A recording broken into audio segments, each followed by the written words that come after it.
Good morning বন্ধুরা, আমি শ্রাবন্তী। আমার ক্যাপচার অফ ফ্রেম ব্লগে তোমাদের অনেক অনেক স্বাগত।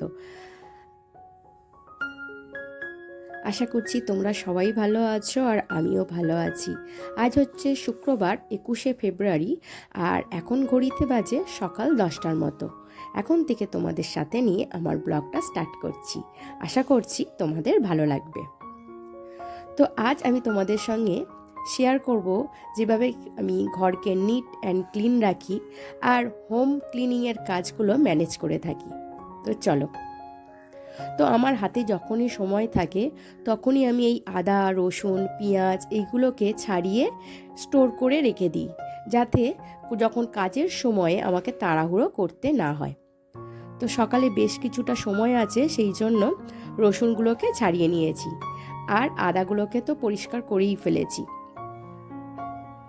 তো আজকে একটু বেলায় খাবার দাবার মানে লাঞ্চের ব্যাপারগুলো স্টার্ট করব, আর সকালে ব্রেকফাস্ট যা ক্লিনিংয়ের কাজ সেইগুলো সেরে ফেলেছি, মানে রোজকার রেগুলারের যে কাজগুলো।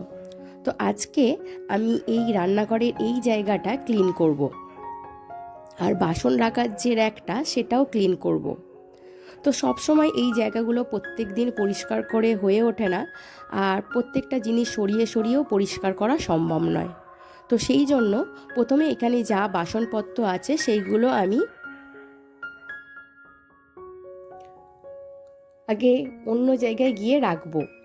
তারপর এই জায়গাটা ভালো করে ঝাড় দিয়ে সমস্ত ধুলো ময়লা ক্লিন করে নেব, আর তারপরে শেষে একবার ভালো করে মুছে নেব। তাহলেই কিন্তু জায়গাটা একেবারেই ক্লিন হয়ে যাবে। তো এখানে যা সমস্ত কিছু ময়লা, অনেক ঝুল, অনেক কিছু জমেছিল, কারণ আমার অনেক দিন এখানটা ক্লিন করা হয়নি। আর বললামই তো, মানে পুজোর পর থেকে মোটামুটি আমার ক্লিন করা সম্ভব হয়নি। বাবার যেহেতু অ্যাক্সিডেন্ট হয়েছিল, তো সেই জন্য হসপিটালে যাতায়াত করা এইসব করতে হয়েছিল, তো সেই জন্য করা সম্ভব হয়ে ওঠেনি। না হলে কিন্তু আমি সপ্তাহে একদিন করে কিচেন ক্লিনিং রাখি।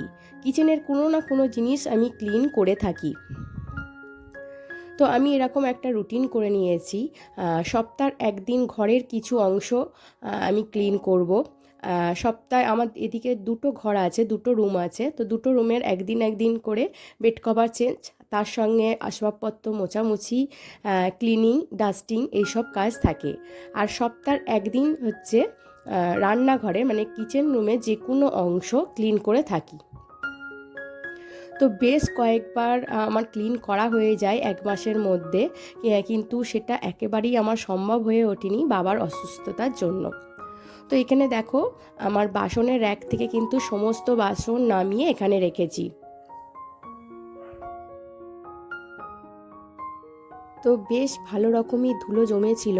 এবার যেখানটা র্যাক আমি রাখি, তো সেইখানকার গ্রিলটা আমি ভালো করে ঝাড় দিয়ে ঝুলগুলো আগে পরিষ্কার করে নিচ্ছি, আর তার সঙ্গে ধুলো। আর এই স্লাইডিংগুলোতেও বেশ নোংরা জমেছে, তো ঝাড়ু দিয়ে যতটা সম্ভব আমি করেছি। এরপরে আমি যখন গ্রিলটা ভালো করে মুছে নেব, তো তখন আবার পরিষ্কার করব। তো একটা এবার ওয়াইপস নিয়ে নিয়েছি, এবার গ্রিলগুলো ভালো করে মুছে পরিষ্কার করে নিলাম, আর ওইগুলো দিয়ে স্লাইডিংগুলো ভালো করে মুছে নিয়েছি। বেশ পরিষ্কার পরিচ্ছন্নভাবেই মুছে গেছে, আর একেবারেই কিন্তু ক্লিন হয়ে গেছে। তো বছরে আমি দুবার করে লোক দিয়ে পরিষ্কার করাই, আর প্রত্যেক মাসে মাসে আমি যতটা সম্ভব কিছু কিছু করে পরিষ্কার করে নিই।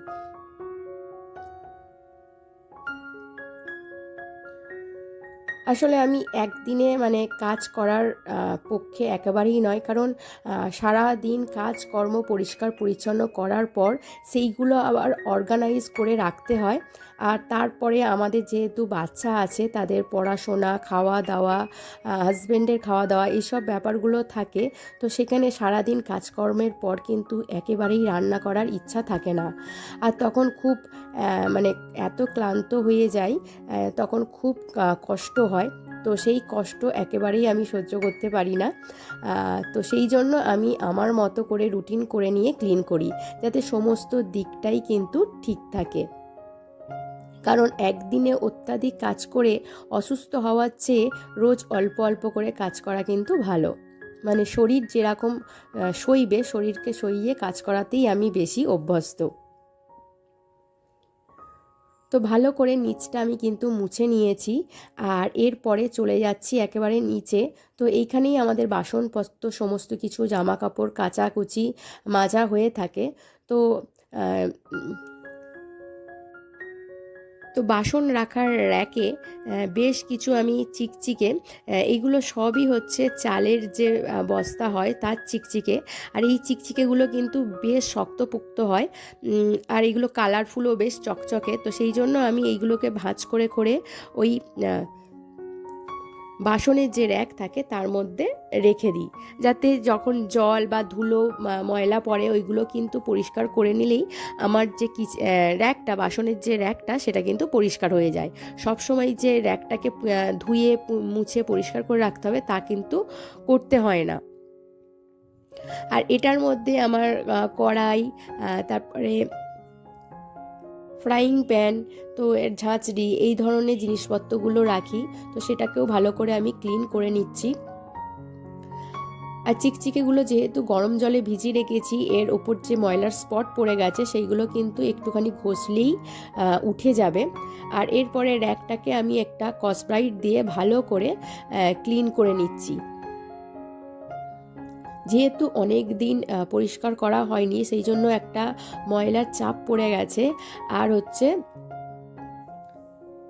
আর বেশ কিছু জায়গায় দেখছিলাম জং ধরে গেছে। তো সেইগুলো কিন্তু স্কচব্রাইট দিয়ে ঘষার ফলে কিন্তু সমস্ত জং উঠে গেছে, আর একেবারে কিন্তু চকচকও করছে। তো র্যাকটা আমি পরিষ্কার করে ধুয়ে নিয়েছি। আর এরপরে যে বাসন রাখার যে চিন কাগজগুলো ছিল সেইগুলো যেহেতু গরম জলে ভিজিয়ে দিয়েছিলাম, ময়লাগুলো একেবারে ক্লিন হয়ে যাচ্ছে।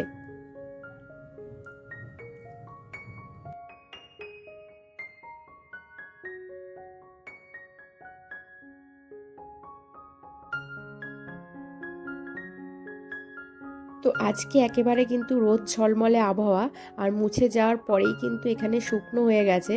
তো এবার বাসনগুলো আবার যেখানে যেরকম ছিল সেইগুলো আবার গুছিয়ে রাখছি। এর মাঝখানে কিন্তু আমি টুকটাক করে রান্নাবান্নাও সারছি। আর যেহেতু এই দিকের ক্লিনিংয়ের কাজগুলো করছি, তো সেই জন্য রান্নাবান্নাগুলো আর দেখাচ্ছি না, কারণ দেখালে ভিডিও অনেক বড় হয়ে যাবে। তো বেশ কিছু সবজি ছিল, তো অনেক দিন থেকে আছে, তো সেই সবজিগুলো না খেয়ে নিলেই নয়। তো সেই জন্য সেগুলো পচে যাবে, তো সেই জন্য রান্না করতেই হচ্ছে। আর এদিকে দেখো যে বাসন রাখার র্যাকগুলো ভালো করে মুছে নিয়েছি। আর একটুখানি রোদে দিতেই চিকচিকেগুলো কিন্তু শুকিয়ে গেছে। এর মাঝখানে আমি বেশ কিছুক্ষণ রান্না বান্না সেরে ফেলেছি, আর কিছুটা বাকি আছে। তো ততক্ষণে কিন্তু এই চিকচিকেগুলো একেবারে শুকিয়ে গেছে। তো আবার আমি পেতে দিলাম, আর বাসনগুলো যে যার জায়গা মতো আবার রেখে দিচ্ছি।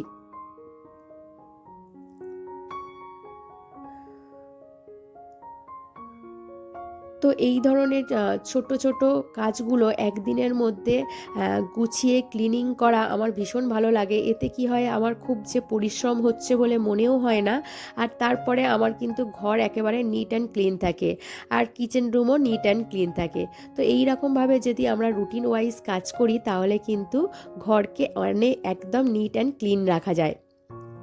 তো চলো আজকে একটা নতুন রেসিপি বানাবো, আর এই রেসিপি ভিডিওটা তোমাদের সঙ্গে আমি শেয়ার করব।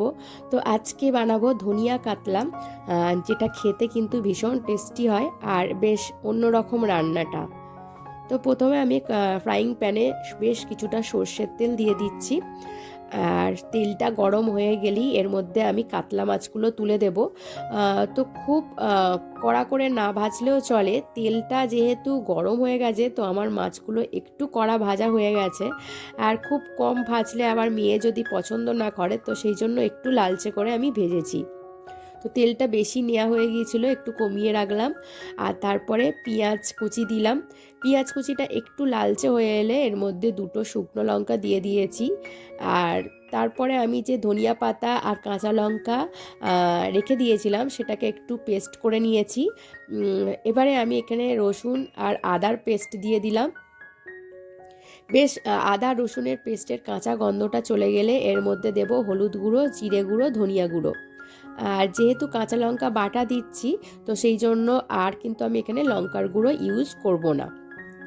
তো স্বাদ মতো লবণ দিয়ে দেব, আর একটু যে ধনিয়া আর কাঁচা লঙ্কার পেস্টটা বানিয়ে রেখেছিলাম সেটা দিয়ে দেব। আর এর স্বাদটাকে একটু ব্যালেন্স করার জন্য অল্প একটু চিনিয়ে দেব। তো এবারে একটু দেখো আমার মশলা কষানো হয়ে গেছে, এর মধ্যে ফ্যাটানো বেশ কিছুটা টক দই দিয়ে দেব। তো সমস্ত কিছু দেওয়ার পর এর মধ্যে আমি আরও বেশ কিছুটা জল অ্যাড করব, আর কাঁচা লঙ্কা গোটা অ্যাড করলাম, কারণ আমার মেয়ে কিন্তু ঝাল খেতে পারবে না। তো কাঁচা লঙ্কা অল্পই বাটা দিয়েছি, আর হচ্ছে গোটা দিয়ে দিলাম। আমার প্রয়োজন হলে আমি কাঁচা লঙ্কা একটুখানি ভাতের সঙ্গে মাখিয়ে খেয়ে নেব। তো এর মধ্যে আর কিছুটা জল অ্যাড করব, আর তারপরে কিছুক্ষণ পরে কাতলা মাছটা তুলে দেব।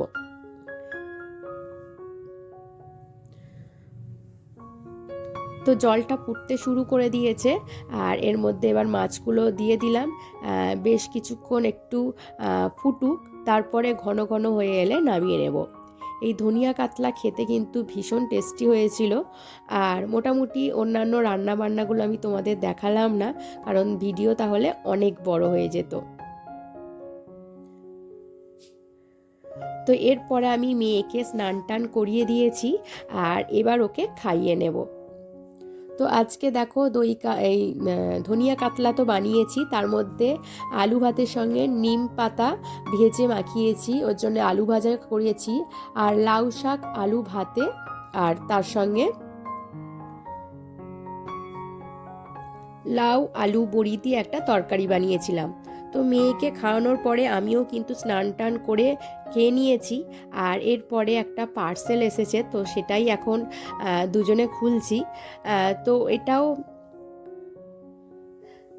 খাওয়া দাওয়ার পরে ভাবলাম যে আর রেস্ট নেব না, তো এটাও হচ্ছে অর্গানাইজটা করে ফেলি, যেহেতু জিনিসটা এসে গেছে। তো চলো তোমাদের কিভাবে কি অর্গানাইজ করব বলে এই দুটো জিনিস নিয়েছি। তো চলো, এরপরে কিন্তু আমার আরও একটা পার্সেল এসেছে। তো এই রকম 4টে ব্যাগ নিয়েছি।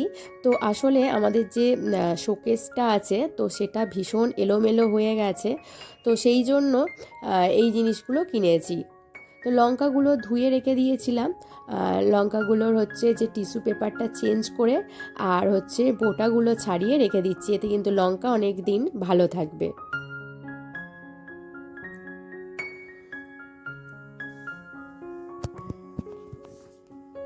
তো যখনই কিন্তু হাত আমার ফাঁকা থাকে, টুকটাক কাজ আমি কিছু না কিছু করতেই থাকি। আর এই হচ্ছে আমার শোকেসটা। তো দেখো কীরকম জামা কাপড় এদিক ওদিক হয়ে আছে, আর একটা গেঞ্জি বার করতে গেলে সবগুলো গেঞ্জি কিন্তু বার হয়ে যায়। তো এই জিনিসটাকে অর্গানাইজ করার জন্যই আমি এইরকম যে জামা কাপড় রাখার জায়গাগুলো অর্ডার করেছিলাম। তো এখানে কর্তামশাইয়ের সব কটা শার্ট গেঞ্জি সমস্ত কিছু আমি বার করে নিয়েছি। এবার এইগুলোকে সুন্দর করে ছোট ছোট করে ভাঁজ করব। তো ভাঁজ করারও একটা টেকনিক আছে, তো দেখো আমি যেইভাবে করছি, তো ঠিক এইভাবে ভাঁজ করলে কিন্তু অনেক ছোট ছোটোভাবে করা যায়। আর এইগুলো এই রাখার জায়গাগুলোতে রাখার জন্য একেবারে উপযুক্ত হয়।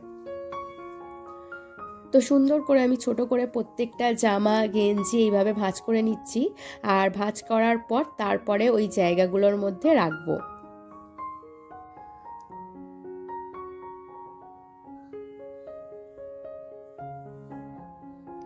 তো জামা কাপড় অর্গানাইজ করার জন্য আর হচ্ছে এরকম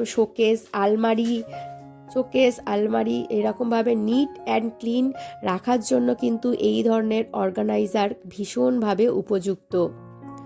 তো কর্তামশাইকে যখন দেখালাম আর যখন অর্গানাইজ করে রাখলাম, তখন কিন্তু ওর ভীষণ ভালো লেগেছে আর পছন্দ হয়েছে, কারণ আগেও একটা গেঞ্জি বার হয়ে গেলে তখন আরও 2-3টে গেঞ্জি বার হয়ে যেত, সেইগুলোকে একদম পাকিয়ে পুকিয়ে রেখে দিত।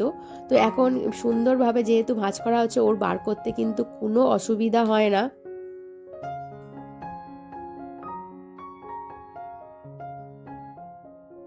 তো শোকেসের র্যাকটা প্রথমে কিন্তু আমি ভালো করে ঝেড়ে মুছে পরিষ্কার করে নিয়েছি, আর তারপর একটা পেপার বিছিয়ে দিয়েছি।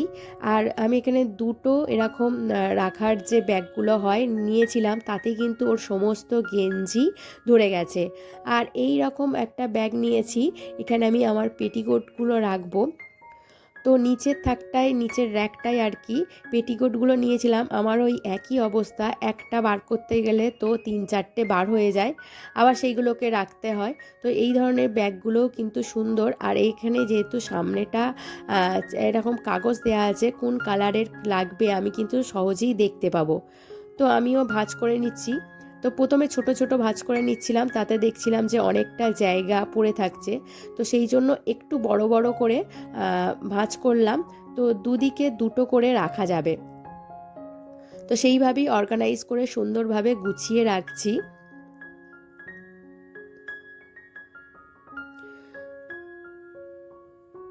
তো ঘরকে নিট অ্যান্ড ক্লিন রাখতে কিন্তু এই রকম ছোট ছোট টিপস আমাদের ফলো করলে তাহলে কিন্তু ঘর অনেকটা বড় দেখাবে, আর সমস্ত জিনিসপত্রও কিন্তু অর্গানাইজ থাকবে।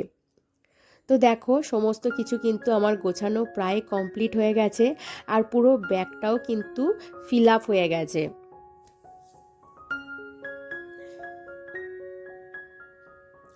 তো দুদিকে দুটো হ্যান্ডেল আছে, তাই ভালো করে বার করারও খুবই সুবিধা নিলাম। আর আমার মনে হয় যে এই ধরনের জিনিসগুলো দিয়ে এবার রেখে দেব, ঠকবে না। তো সুন্দরভাবে জিনিসপত্রগুলো অর্গানাইজ করা যাবে। ভিডিও এই পর্যন্ত রাখছি। ভিডিওটি যদি ভালো লেগে থাকে তাহলে অবশ্যই একটা লাইক কমেন্ট করে দিও। আর আমার চ্যানেলে যদি নতুন বন্ধু হয়ে থাকো তাহলে অবশ্যই একটা সাবস্ক্রাইব করে দিও। আর যেসব বন্ধুরা সাবস্ক্রাইব করে আমার পাশে আছো তাদেরকে জানাই অসংখ্য অসংখ্য ধন্যবাদ।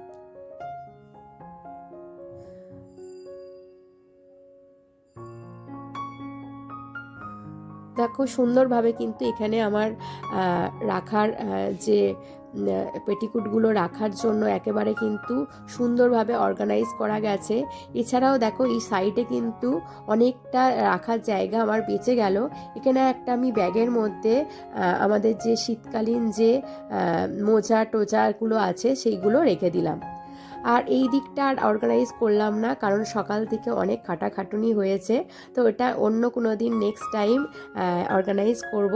তো আজকের ভিডিও এই পর্যন্ত রাখছি। তোমাদের সঙ্গে আবারও দেখা হবে নেক্সট কোনো ভিডিওতে, নেক্সট ব্লগে। আজকের মতো টাটা।